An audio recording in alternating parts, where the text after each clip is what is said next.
Mais d'abord, l'édito international sur Europe 1. Bonjour Vincent Hervouette.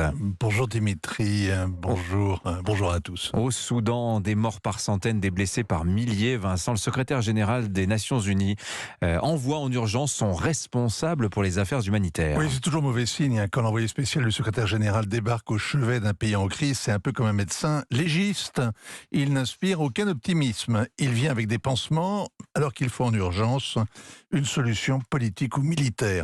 Antonio Guterres dit que la situation est sans précédent. Et on se demande bien pourquoi. On est habitué à voir débarquer les humanitaires une fois que les Occidentaux ont été rapatriés.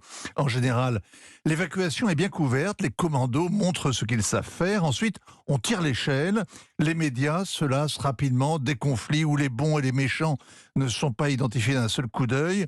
Quand le réel est un peu confus, quand il est trop complexe, il est congédié. Bientôt, on ne parlera plus du Soudan qu'en bref et en pleurant des larmes de crocodile.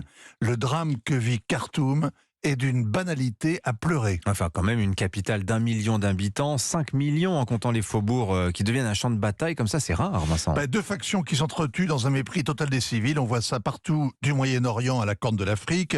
Le Soudan est parfaitement à sa place, en enfer et dans le dictionnaire, entre la Somalie et la Syrie. Deux exemples de révolutions qui ont mal tourné. En Somalie, c'est l'anarchie, le retour des seigneurs de la guerre. En Syrie, la dictature d'un gang.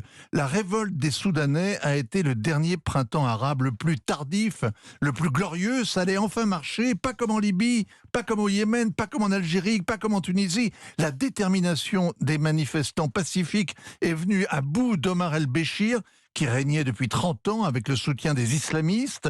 Les militaires ont appuyé la rue pour se débarrasser du vieux tyran. C'était il y a 4 ans. Depuis, la transition s'est enlisée. Les généraux tiennent à leurs habitudes. Ils ponctionnent 80% du budget de l'État. Et ils vendent en plus l'or, le pétrole, les terres arables aux plus offrants, aux Émirats, aux Saoudiens, aux Russes. Ouais, beaucoup de corruption et une totale impunité. Oui, c'est le problème parce qu'ils sont intouchables, c'est ce qui les rend dangereux. Le général Mohamed Daglo et le général Abdel Fattah al-Burhan sont couverts de sang, ils méritent 100 fois la potence, mais ils savent d'expérience que la communauté internationale n'a que des épées de bois à agiter sous leur nez.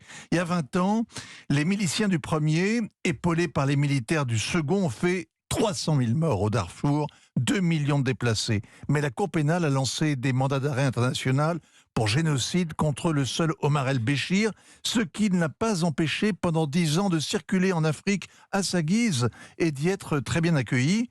Hier, les deux généraux ont prolongé la trêve de 3 jours que leur avaient arraché les Saoudiens et les Américains. Ils l'ont fait d'autant plus volontiers qu'ils n'ont pas cessé de la violer. Les avions de chasse survolent Khartoum, la guerre tribale s'est étendue aux 2 tiers du pays, les palabres continuent. Dans le monde arabo-musulman, le printemps ne tient pas ses promesses, il annonce une saison en enfer.